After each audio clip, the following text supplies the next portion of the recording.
Welcome. It's great to have you here for this guided meditation and Dharma talk. My name is Jonathan Foust, and I really appreciate you making the time to be here. As always, before we launch into our meditation, I'd like to start with a few acknowledgments. First, to acknowledge and thank our mindful movement teacher.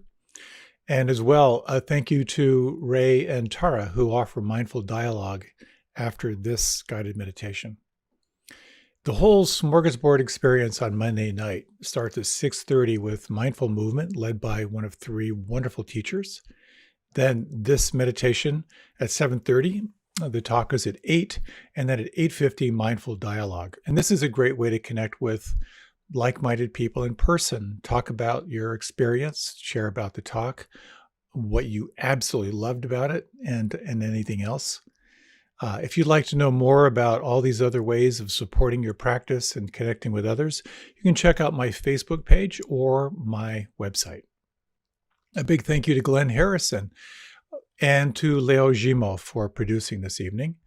As well, a thank you to the Insight Meditation Community of Washington for hosting this and for all they do, and to the Unitarian Universalist Church of Arlington, which has been the physical host for Monday night meditation when we're not on quarantine. And hopefully we'll be back again, maybe in the fall. If you would like to sign up for a mailing list, you can do so on my site. And for this class, there's a weekly email, and then there's a monthly email that goes out with a summary of talks, resources for your practice, and I inflict my photography on you as well. As well, this is all offered in the spirit of generosity. That is to say, anyone gets access to these teachings and to these practices. There's no set fee. There's no entry fee. I love offering the teachings in this way. And if you'd like to support me in offering the teachings in this way, that would be phenomenal. And if you feel inspired to make a donation, you can go to my website. It's a really, really amazing way for me to teach. As I like to say, it's a very neurotic way to make a living, but at the same time, it's very fulfilling. So again, thank you for being here. I so appreciate being able to share these practices and connect this way on a live stream with people from all over the planet. So let's start off with some movement. And I'd like to do something a little bit different. There's so many ways that you can prepare your body for meditation. There's vigorous yoga, there's kind of slow motion yoga, all that kind of stuff. But what I'd like to do is something kind of simple. It's ridiculously simple, but it can be a really interesting way to begin to awaken mindfulness of the body, which is kind of what this is all about in terms of the foundation. When you're aware of the body, you are in the here and now. So what I'd like to recommend, and listen to your body, don't push yourself here. It's very, very simple. Take your hands and reach your arms up overhead. Now, as you do so, you can just begin to noodle around a little bit, maybe stretch one side up a little higher than the other. You can draw the navel in toward your spine. You can drop your shoulders. You can draw your shoulder blades a little bit closer together. You can actually, if you like, turn your palms out to the side. It's a slightly different way to kind of go into this. And if you like, just close your eyes. Now, as you close your eyes, if that's comfortable for you, you can begin to deepen your breath. Slow, smooth breath in, and a slow, smooth breath out. And what you may begin to notice here is there's sensation beginning to build in your arms.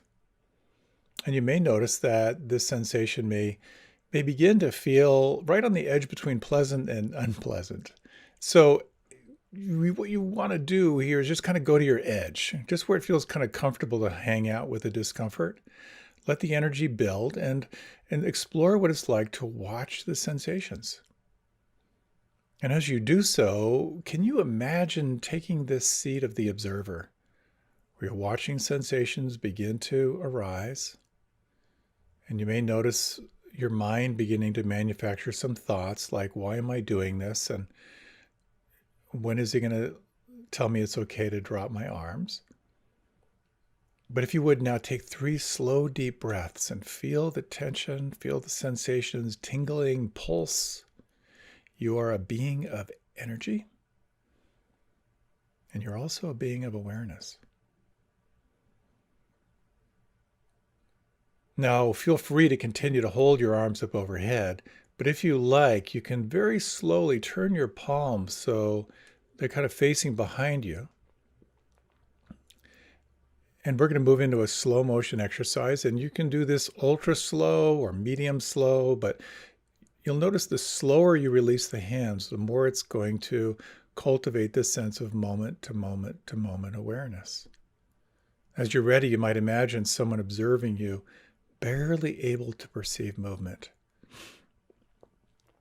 Let your arms begin to lower. Let your awareness be in the palms, the fingers, the thumbs. Meditation in motion.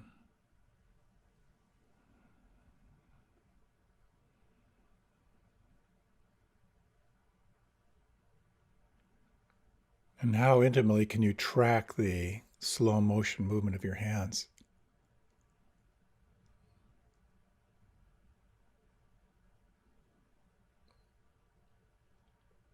If your hands have already come to rest, that's fine. If your hands are still in transit, kind of stay with the awareness of sensation here.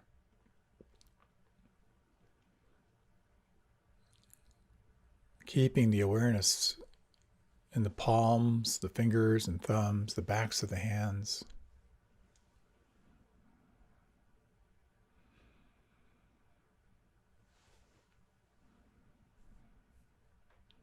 And again, wherever you find the hands, take a moment now just to sense, can you soften or relax the palms?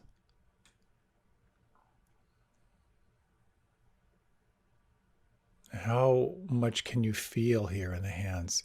Can you sense any kind of pulse or vibration or tingling, any warmth and coolness? You may notice how the more you relax, the more you feel. And the more you feel, the more it draws your awareness more and more intimately to the here and now.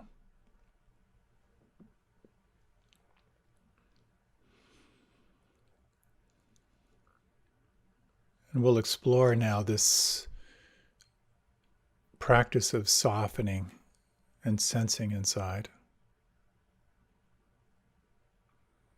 Sensing the space between your forehead and the back of your head. Could you soften, relax, and feel?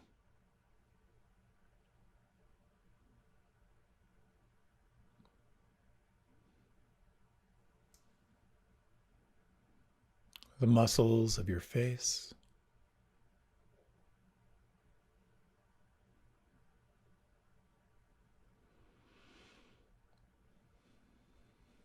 And the volume of your lips.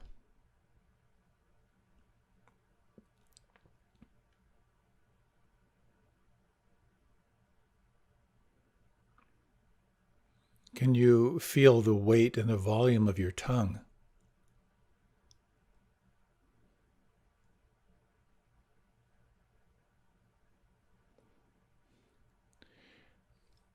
And notice if there's any shift inside as you explore what it's like to relax the root of your tongue.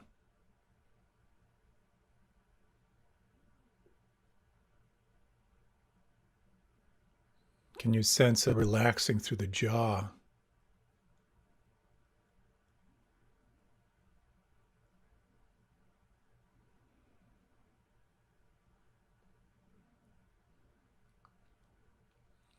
And sensing now along the occipital ridge, the base of the skull, the back of the head.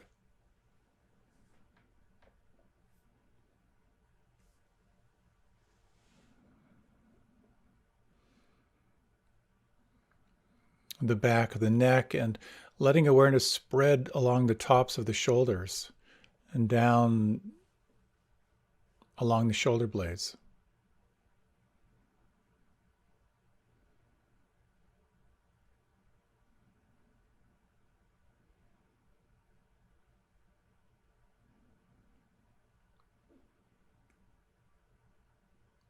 And is it possible now to relax, soften, and feel down the length of the arms, down through the elbows,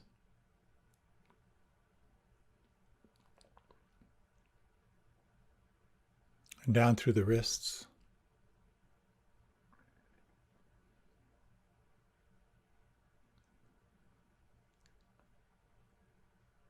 And again, letting your awareness flood into the palms, the fingers and thumbs, the backs of the hands. Soften and feel.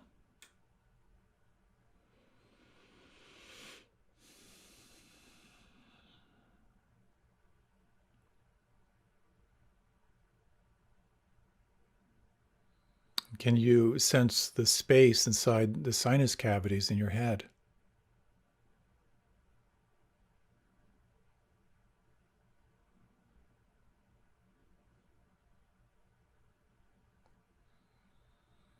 Can you sense the space inside your mouth?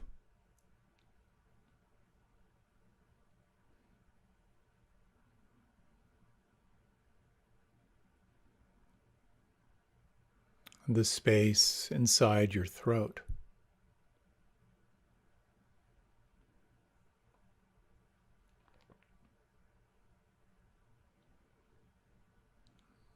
And can you sense the space inside your lungs as you track the free-flowing, effortless movement of breath?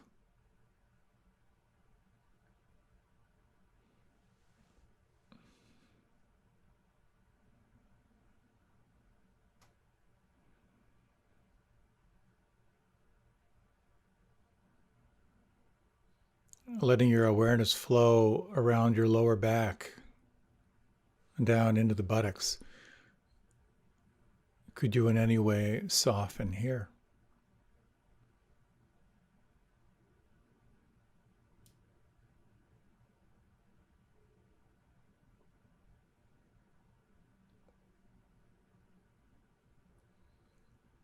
The floor, the pelvis, and the hip joints.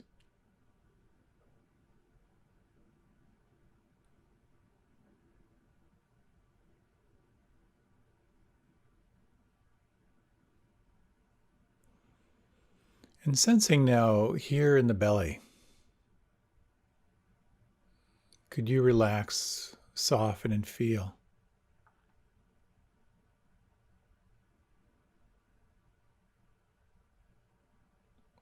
And you might explore the following little inquiry. Over the next 3 rounds of breath, how much more could you soften, relax, and feel here at the belly?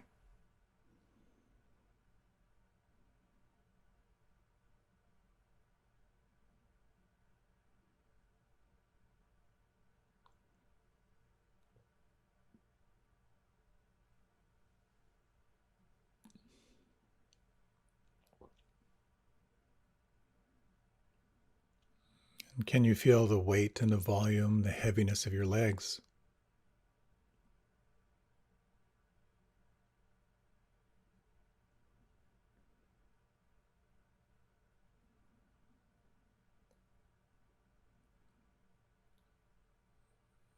The tops of the feet and the toes?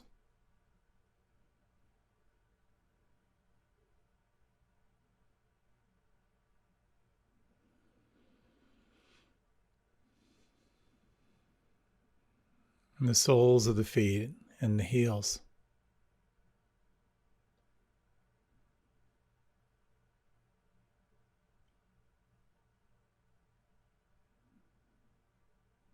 And you might broaden your awareness to the whole body. Right now, can you sense anything inside that could soften and relax and open into that sense of inner feeling?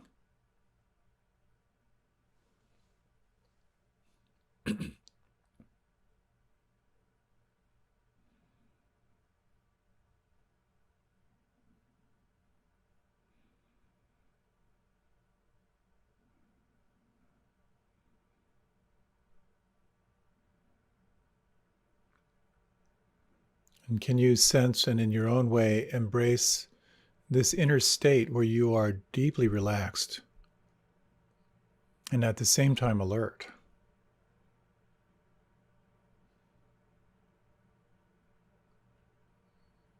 And here you might move to an anchor of your choosing. Perhaps you might like to use the breath as your connection to the here and now, at the belly or the nostrils or a general sense of the body breathing. Or you might like to explore using the sounds, the real-time experience of sounds as your anchor.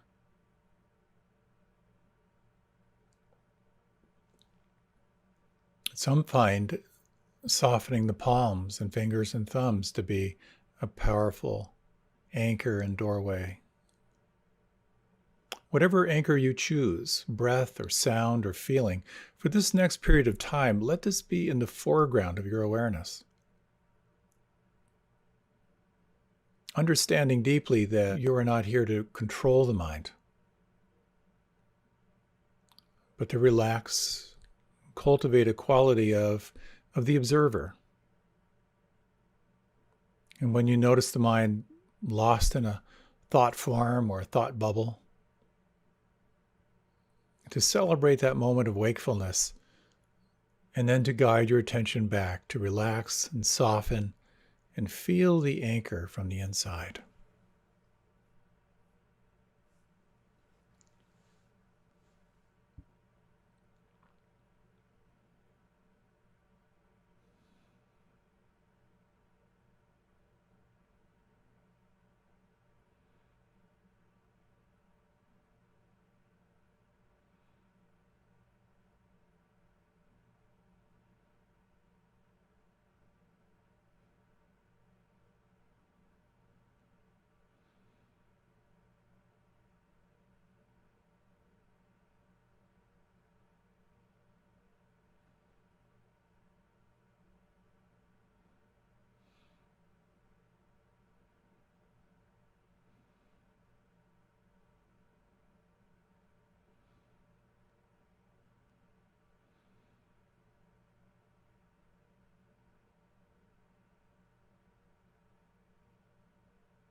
Where is your attention right now?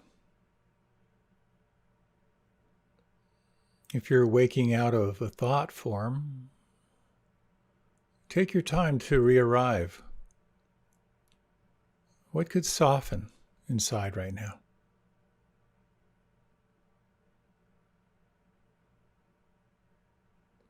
Notice how intimately you can re-engage with your anchor or your point of focus. How intimately can you feel it on the inside, gathering and re-arriving?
You may notice in this practice of calling your awareness back, that as you relax and soften,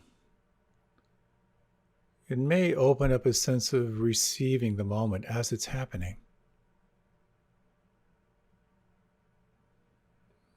And as you engage with your anchor in such a way that you intimately feel it on the inside, you bring in a sense of here and now presence.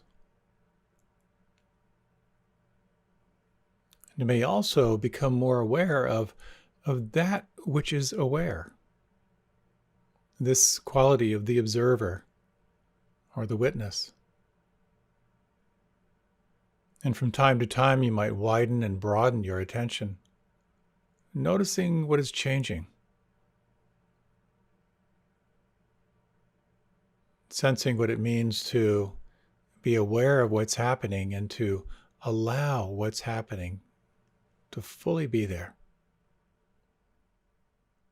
relaxed, and at the same time alert.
From time to time, you might explore two questions. The first question, in a word or two, can you name what is happening right now?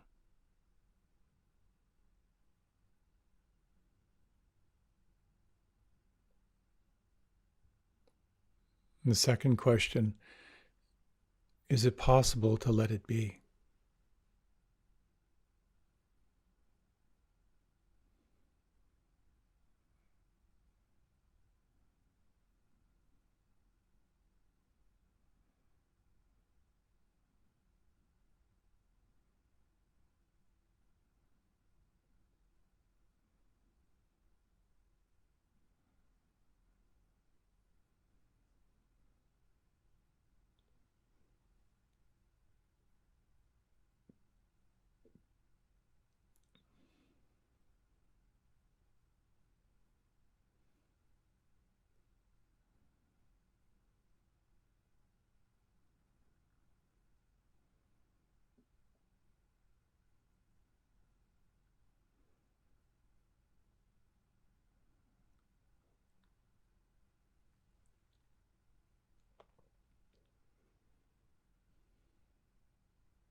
In these remaining 5 minutes, you might refresh your practice.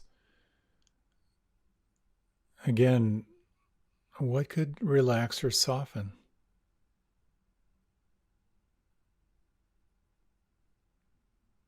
The face expressionless,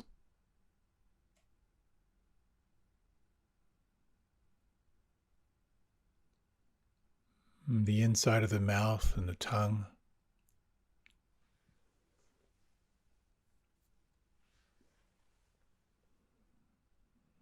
and the belly, and lower back and buttocks.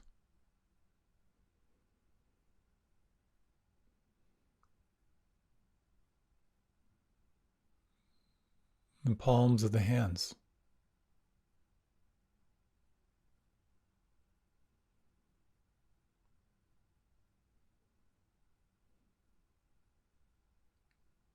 The soles of the feet and the heels.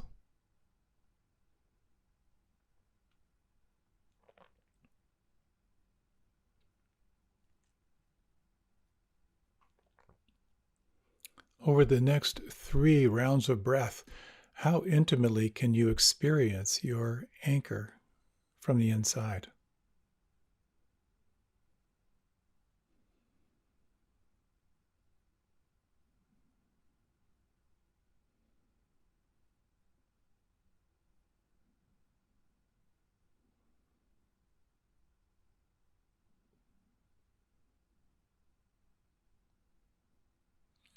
And can you sense this seat of the observer, awake to all that is changing, neither grasping nor pushing away, open and allowing?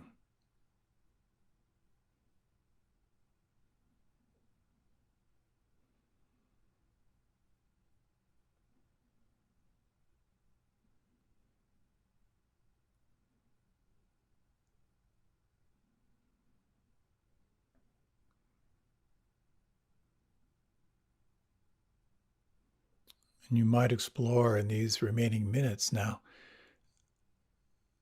letting go of all technique,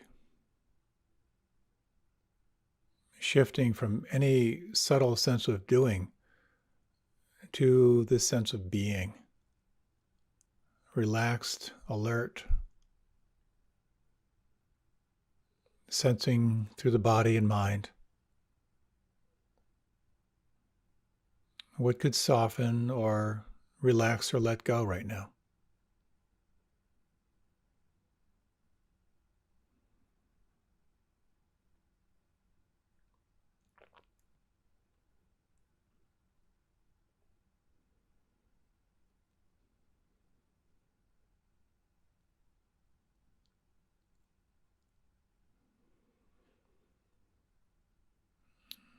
Is there anything that could soften, relax, or let go even more?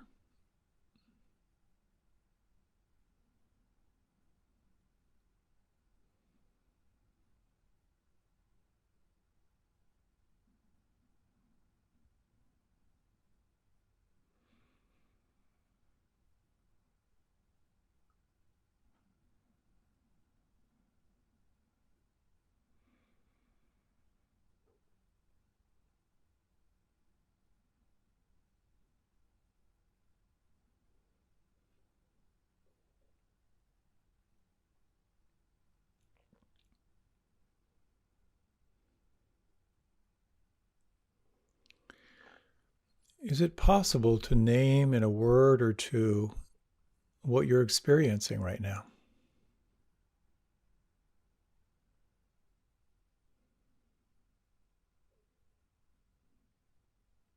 And is it possible to let this be, to be with it?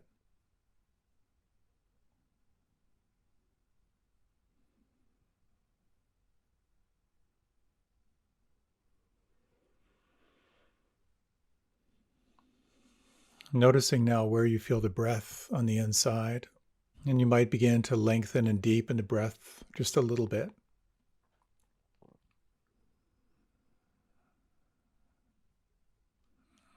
Sensing the space around you, and with your eyes closed, you might let your head drift a little bit to the left and to the right. Feel the movement from the inside and take this time for your transition. Let your body move and stretch in any way that feels most pleasurable and feels right for you.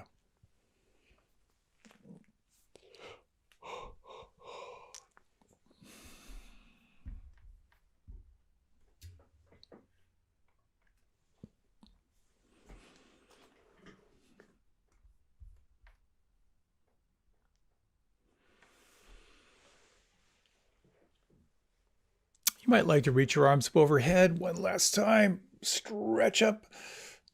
Imagine you're in a breakfast commercial. Smile like they do.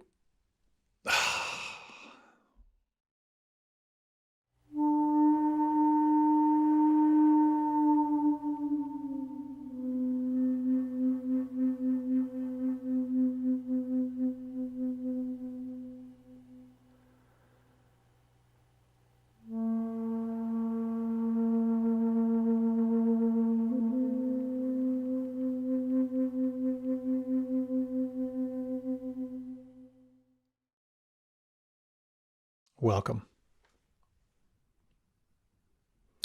There was a young man who lost his father. His father died. It was a prominent businessman, and his son was following in his footsteps.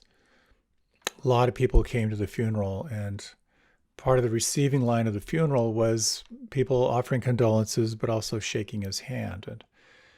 And a lot of people, most people were giving him the two-handed handshake, if you know that, where you shake someone's hand, but then you bring your hand on top of it just because it brings a little extra feeling to it. And probably about 2 or 3 weeks later, he was back in business, and he had just done a major pitch. And he nailed it. He did a really, really good job. And it looked like the contract he was proposing was going to come through. And the executive team, the CEO, came over to kind of congratulate him. And they were all shaking his hand. And they were giving him the two-handed handshake. Fantastic job, man.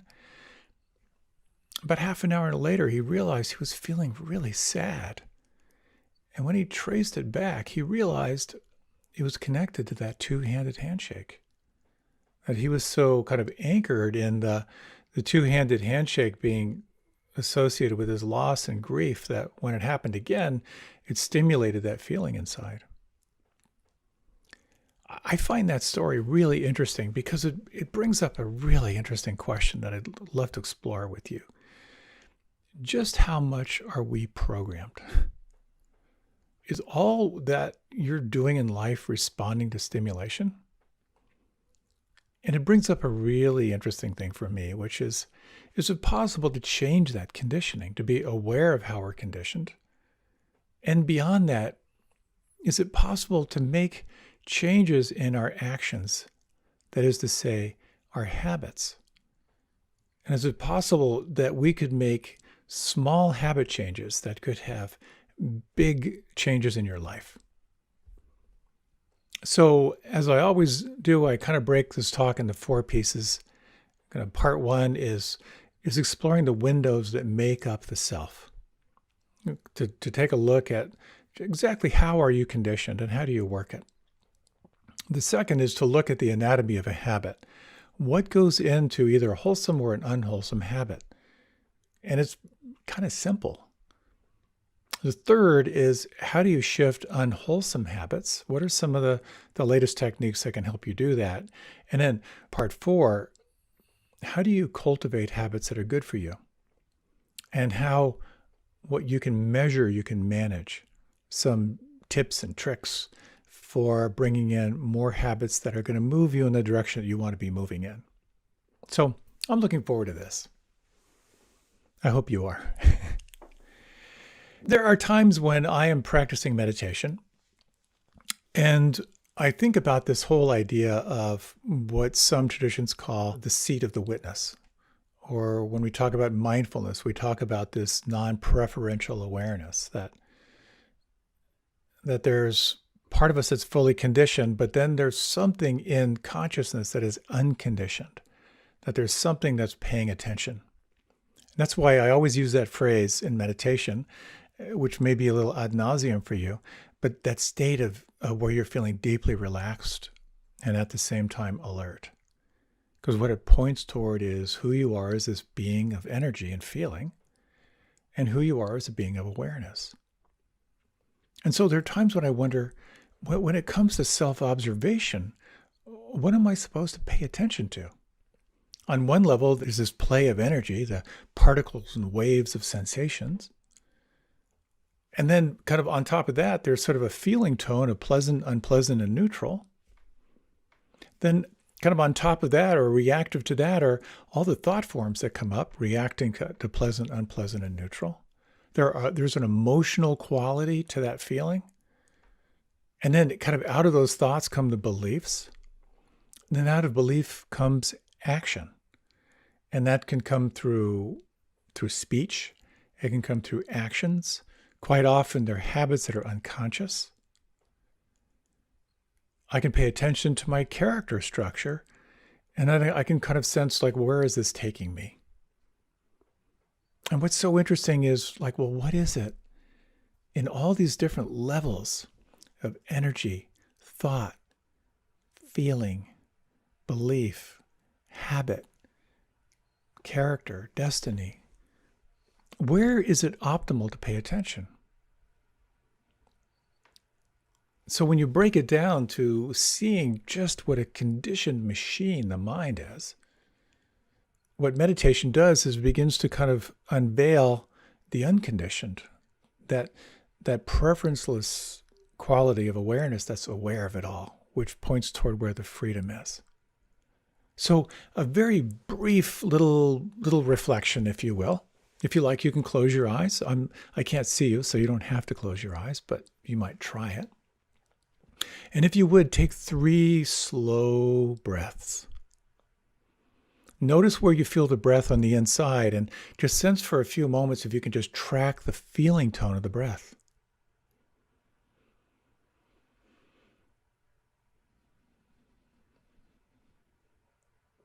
And as you're aware of the sensations, you might notice the play of pleasant, unpleasant, neutral.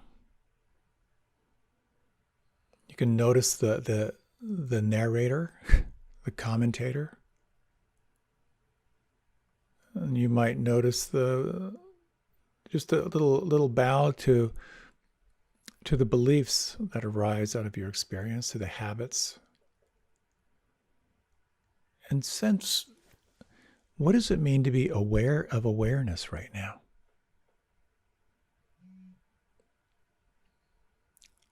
What is it that is observing your experience?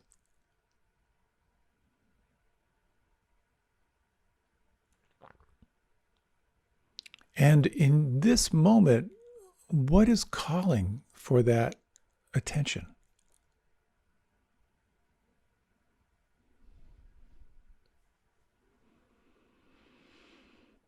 So you might again deepen the breath, and as you're ready, you can let your eyes open, or you can remain with them closed.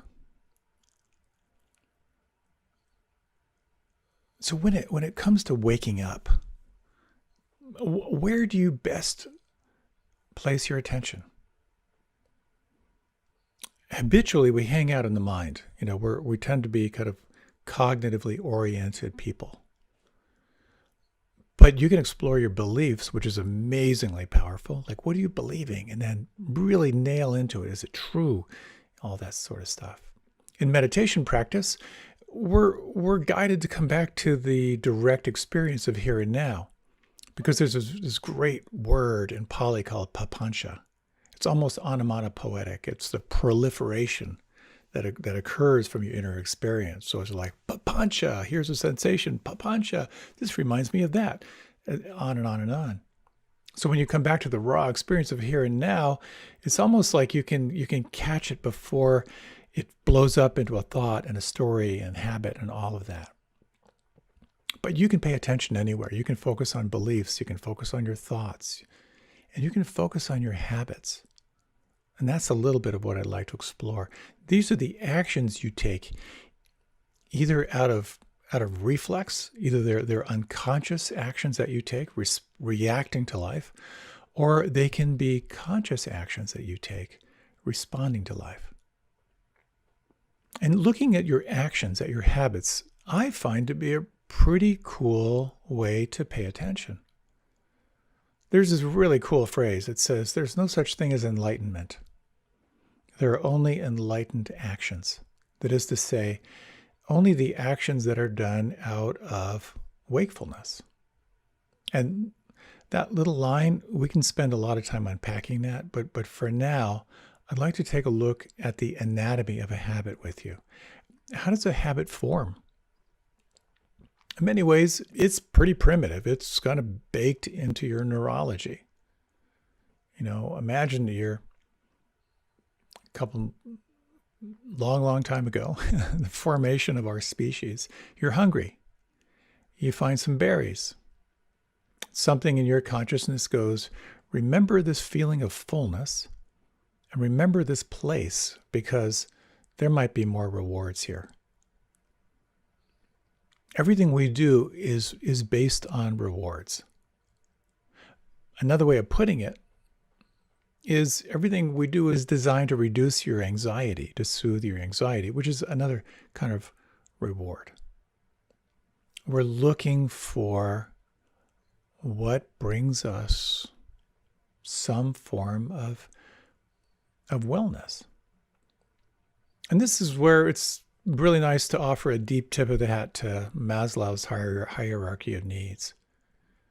Because when you really sense if all you are is a need and reward machine, the most basic level is physiological. You need air, you need water, you need food. And if you don't have that, all of your life force is going to go to the next breath, water, and food. Now, when air and water and food are kind of handled, well, then you want to look for safety. You have a need for safety. You want to be secure. You want to have the resources that you need. You want to have good health. You want to have property.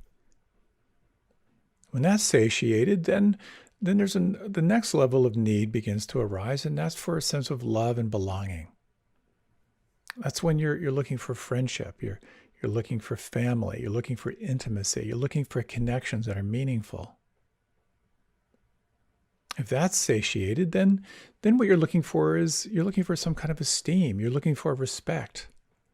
You're looking for status, for recognition, for strength, for a sense of inner freedom. And if that's handled, then you have a need for what's referred to as self-actualization. Or I like to think of self-realization. What am I? What is the mystery that I'm living in here? It can be seen as either the desire to be the best you can be or the desire to be self-aware. So these needs drive us all the time, and we are based on rewards. Another breath, water, food, safety, love and friendship, self-esteem, self-actualization, self-realization. What happens is, as you're navigating your way along, trying to figure this thing out, there's a habit loop that occurs. And the habit loop is basically like the action loop. There's a cue for something. Something signals, something's happening, which then sets up a craving, a wanting. And then there's the response to that craving or wanting. And then there's the reward. It's so ingrained we don't even see it. You walk into a dark room, the cue. You want to see, that's the craving. You turn on the light, that's the response. And you see, that's the reward. You wake up, you want to feel clear. You crave coffee. You have coffee. You feel more clear. Now, what's so cool about this is through mindfulness, you can look closer and you can really begin to see into the anatomy of your habits. Because some habits, they just don't make sense. Have you ever had that experience of like, why am I doing this? Why am I eating this? Why can't I stop this behavior? So, how do you begin to deconstruct the habits that aren't so wholesome? And how can you begin to cultivate the habits that move you in a direction that feels more alive for you? Great story. I remember this one from way back. And this was a story about Bhagwan Sri Rajneesh, or Osho. Someone came to him saying, Osho, I'm addicted to cigarettes. I'm smoking 2 packs a day now. And I don't know how to stop. I've tried I've tried all kinds of behavior modification stuff. I've tried going cold turkey. I just can't do it. And Rajneesh said, do this. He said, I want you to smoke 2 packs a day, but I want you to do it as your spiritual practice. I want you to be awake to every inhalation, to every movement, to pay intimate attention to detail. Your spiritual practice now is to be aware as you smoke. Oh, when I first heard this, I thought, what is he talking about? You know what it's like when you're caught in a habit you know isn't good for you. Well, what happens is that this practice that Rajneesh had his student do, like this was 20, 30 years ago, is really considered a cutting edge technique now. It calls on mindfulness. And what it does is it breaks up this pattern of cue, craving, response, and reward. And what this fellow reported was that as he was being aware of smoking, as he was smoking, he could feel the cue, like the desire for the cigarette. He could feel the craving, but he wasn't really paying attention to the response and the reward. And what he realized was that as he was smoking, that he wasn't really enjoying it. And it's interesting how for many people, the first time they smoke a cigarette, when they're a kid, is quite often they get sick. It's the reaction to the nicotine. Some people, they throw up when they smoke. But if you can get through that little reactivity, then you start craving the internal response of the nicotine, as it is incredibly addictive. And why it's so scary now that it's covered up in vaping, bubble gum flavor and butterscotch flavor, to get you past the reaction, to get you into the reactive pattern of physiological addiction.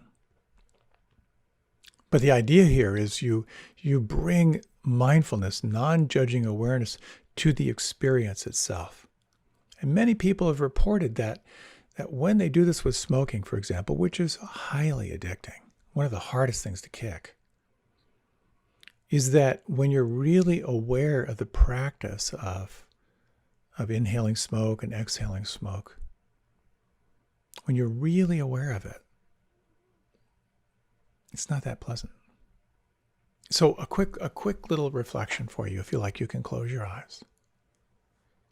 And take a moment to think about some habit that's just that it isn't that good for you.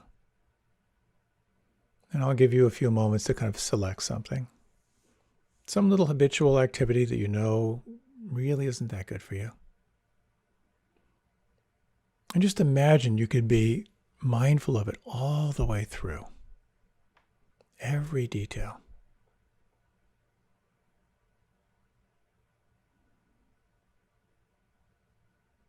You just sense the possibility of staying awake all through this cycle of feeling the cue and the craving and the response, and how that lands for you.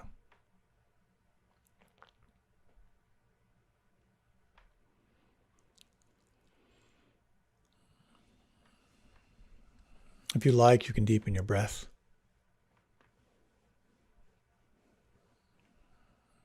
If you like, you can open your eyes, or you can remain with them closed. It's easy to say this. It's not easy to do it. For those who struggle with smoking, the cue is maybe you feel nervous. The craving, I need a cigarette. The response, I think I'll reach for it and have a cigarette. And then the reward is a sense of feeling calmer, perhaps. With my phone, oh, I happen to have a moment when nothing seems to be happening. Then the craving, oh, I should check my phone. The response, hey, I'll check my email. And then the reward, oh, I just filled up these seconds when nothing was really happening. And what happens is we anticipate the reward. So you anticipate the tail end of having a cigarette. You anticipate the pleasure that comes from checking your phone and finding something rewarding. But as you get mindful, non-judging awareness, you get to fully experience it, and you get to really look closely. Was it really that enjoyable? I just went to check my email and I ended up watching 5 videos of cats knocking over toddlers in snowsuits. Was this really helpful? This deconstruction process is, like in many things, it's so simple and not necessarily easy. It's been many, many years now, maybe 4 or 5 years, but I've always liked beer. I like the taste of beer. I like the ritual of beer. I like the reward of kind of just the feeling of giving myself a treat, the relaxation. And quite often, there would be the cue. Hey, it's the end of the day. I put in my time today. And then the craving. Oh, I think I'll have a beer. Like just to take a cold beer out and open it and pour it into a glass. And then there's sort of like the response. Like, oh, what do you know? There's a beer right here in the fridge. And then the reward. I just reinforced that I'm a hardworking person who deserved a treat. And then Tara pointed out to me one day, she said, whenever you drink a beer, have you noticed that you complain about not feeling great the next day?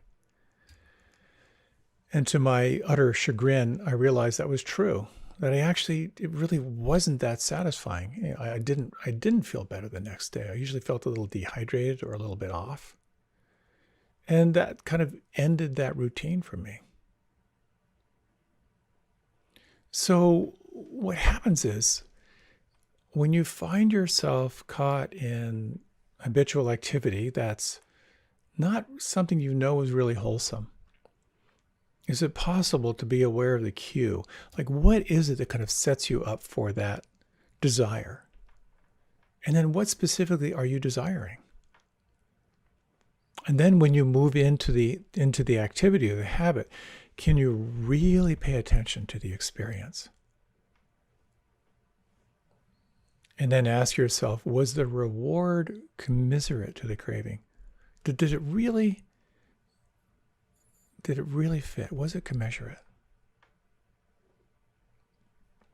I'm going fast here, I know, because unpacking unwholesome habits it's tough, and I'm aware of the time frame, and I'll mention some books and resources at the end of this.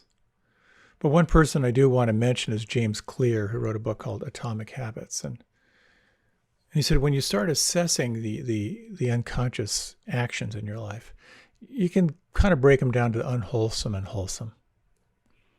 And one thing he points out is that, and again, this is basic neuro-linguistic programming, that if you want to make a change in your life, associate pleasure to the change and unpleasant to not making the change. But when it comes to unwholesome habits, there are a few very simple but things you can do that make a difference.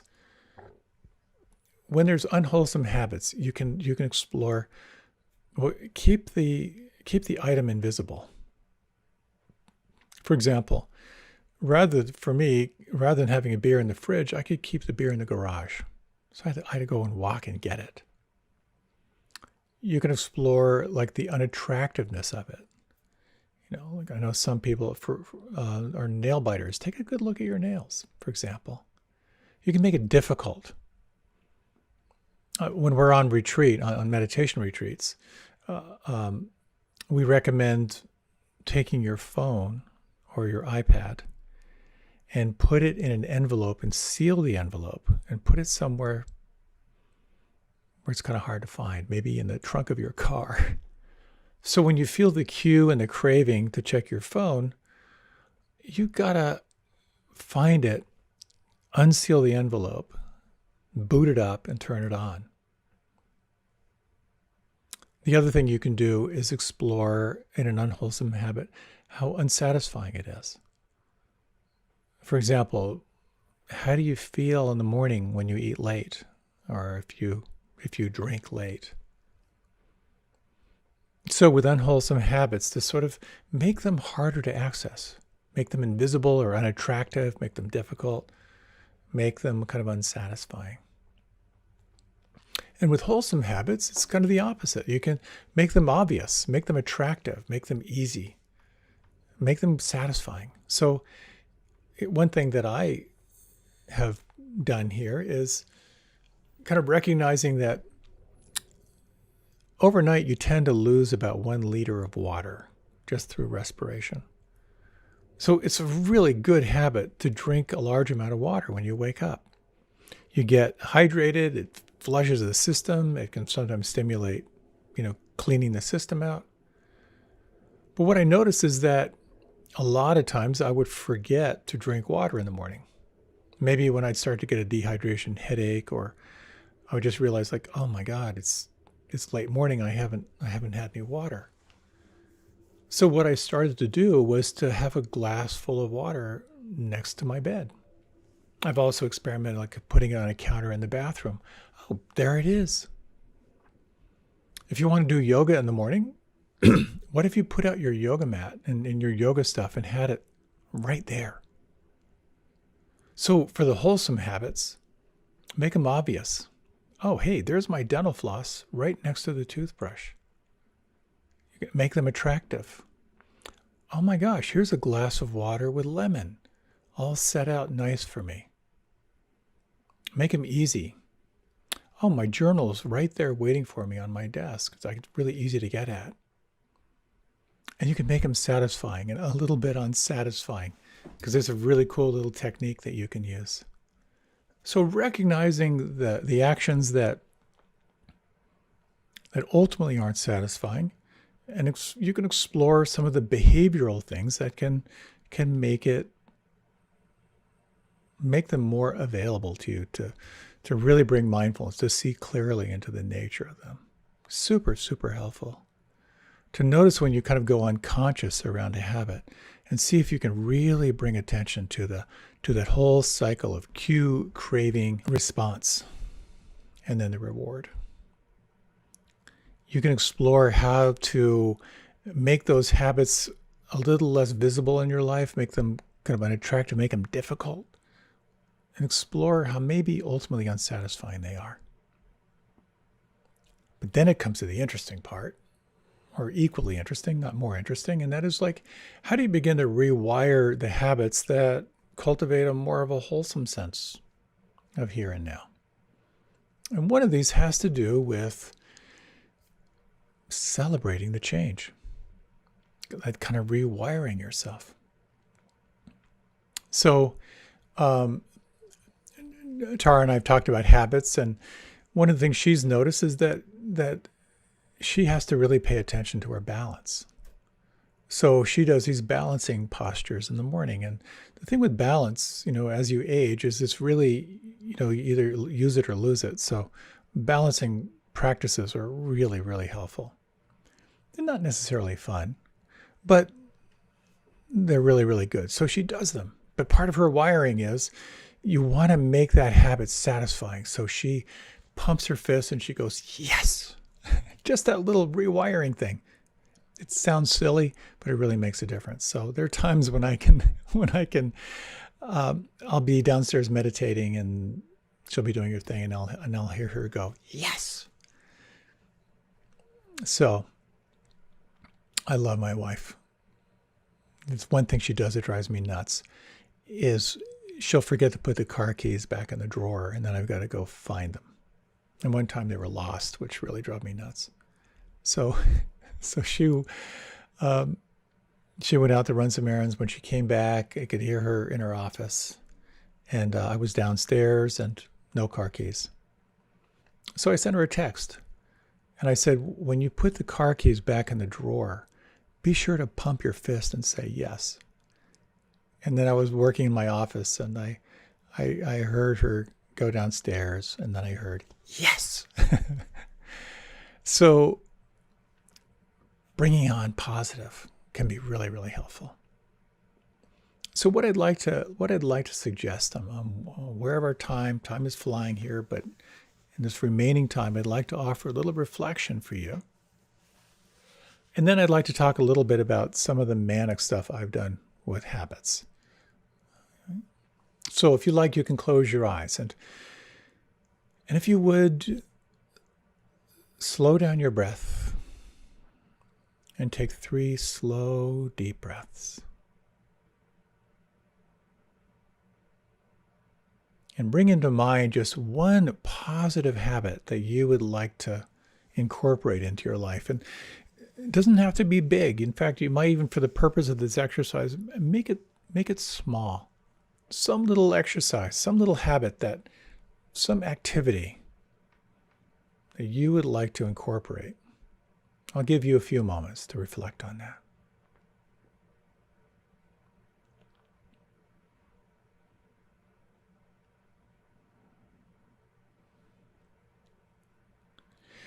Now, can you imagine with this activity, is there a way that you could make it kind of easy and accessible?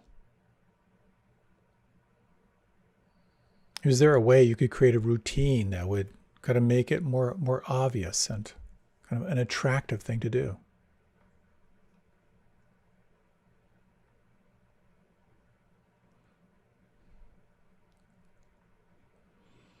And could you imagine after performing that habit that you might pump your fist and say, yes?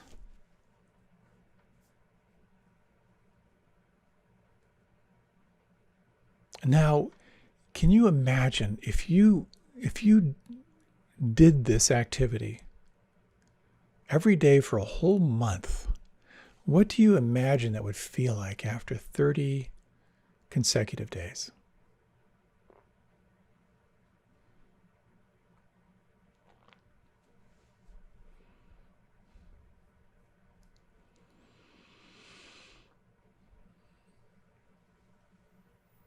And what would you need that would support you?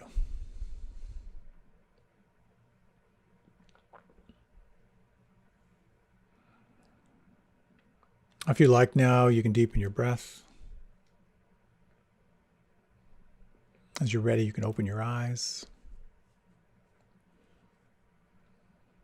Again, I'll be sharing some resources with you on how to kind of bring more mindfulness to the habits that work for you. But now I'm just going to blather a little bit about some of the experiments that I've done. I tend to get grim around self-improvement, and I know that there are 2 paths to awakening. One is the path of self-improvement, and one is the path of liberation. And self-improvement is a little bit like a treadmill, but nonetheless, it's entertaining and wholesome, and I learn a lot. So I've been fascinated with this idea of the minimum effective dose. Like what is the least amount you can do that's going to bring you the maximum return? And what I've noticed is when I've tried to create a habit like write 1,000 words or do 45 minutes of yoga or sit for 30 minutes, the stretch is helpful to a degree, but then I give up because it's just too much. So now I've kind of adapted that. I still write every day, but rather than a word count, I write for 25 minutes. 25 minutes solid. And you might ask, well, why not 30? 30 seems like too much. But and also I do another technique called the Pomodoro technique, which is 25 minutes of focused exclusive activity and then a forced 5-minute break.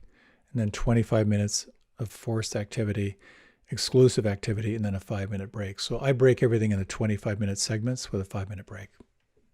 It seems to work for me. So now I just write for 25 minutes every morning. Rather than do yoga for 45 minutes, I do about 7 minutes of yoga. That's my commitment. That seems about right. 7 minutes I do is really, really good for me. And sometimes I do more, but sometimes I don't. And I always like to acknowledge my wife's strategy, Tara's strategy for meditation. She meditates every day. She just doesn't say how long. As we say, assume the position. it's a much softer way to go about it. I write for 25 minutes. I do a 7 minutes of yoga. I assume the position for meditation. And what happens is it becomes pleasurable. I look forward to it because I'm not holding this sword over my head. So some of the habits that I have incorporated into my life, and again, I apologize for being a little OCD here. In the morning, first thing, make the bread. Make the bread. No, that's later. I make the bed first thing in the morning. There's a great TED Talk out there from a military man on why they do this in the military.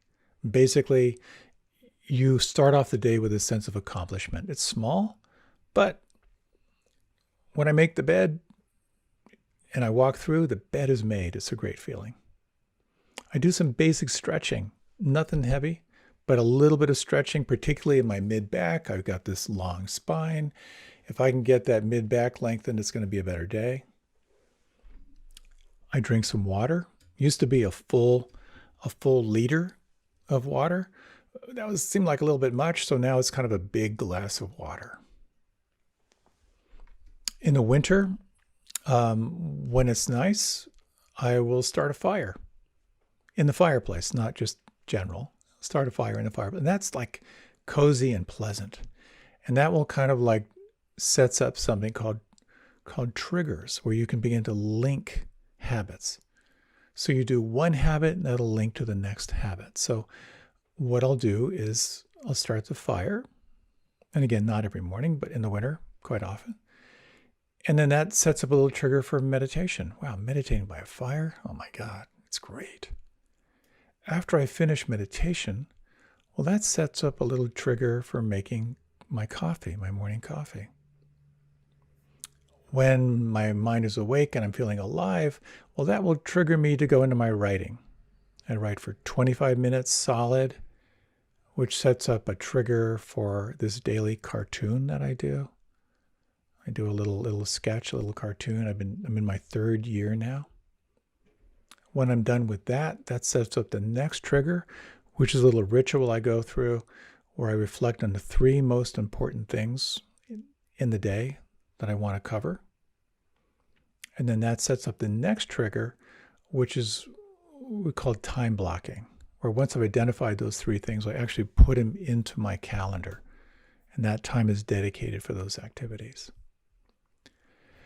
So that's a fair bit of activity, but it feels great.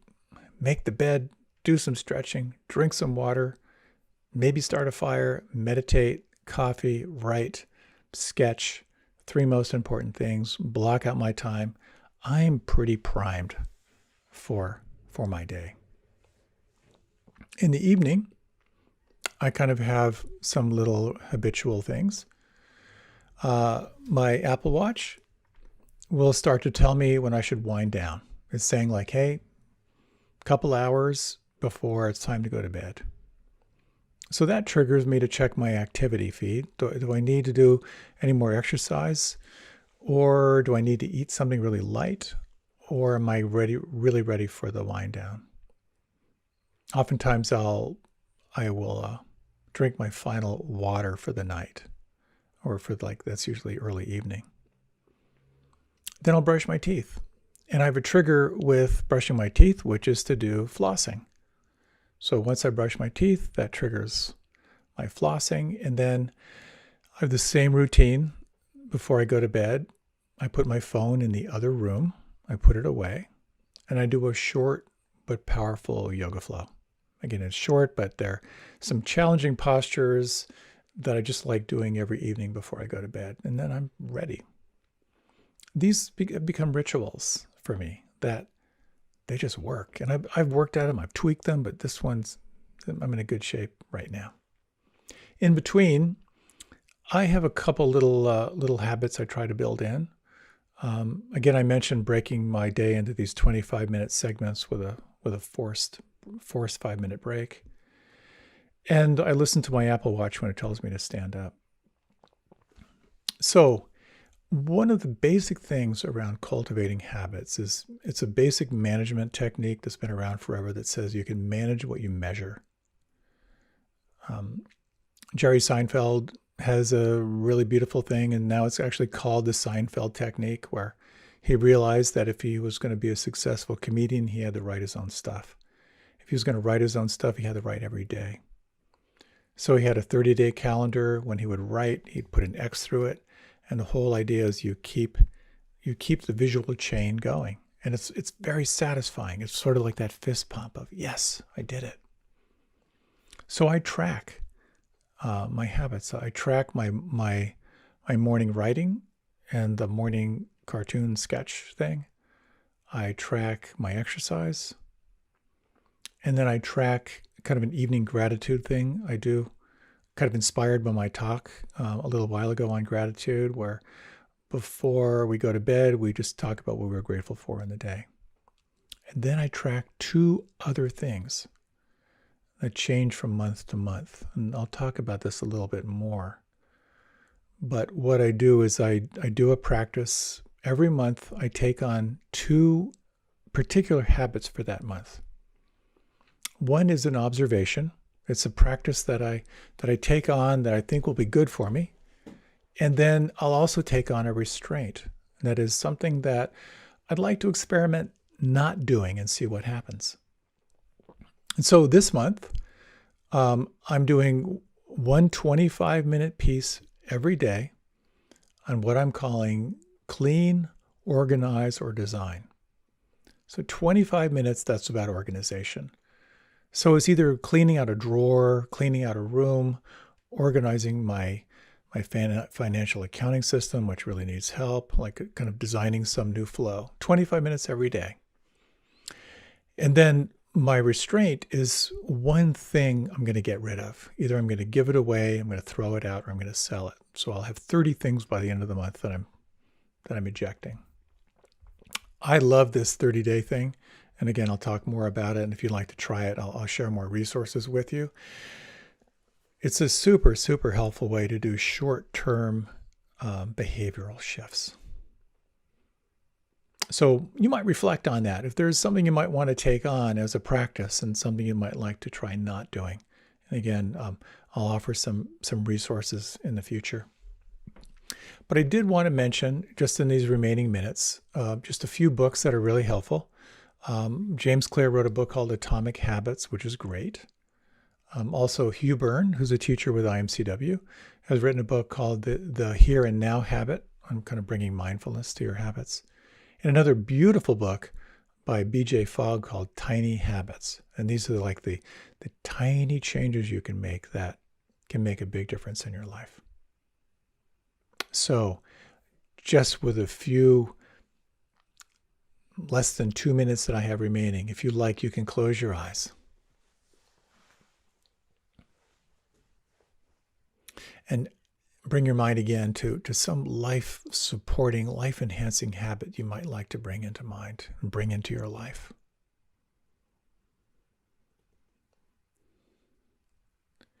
And imagine that every time you did this habit, you would pump your fist and go, yay. Imagine how, if you could incorporate this ritual into your life, how it would serve you and how it might be a benefit to those you love.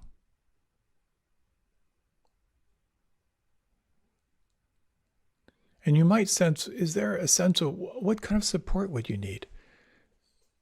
Would it be helpful to share this with someone? Would it be helpful to track it?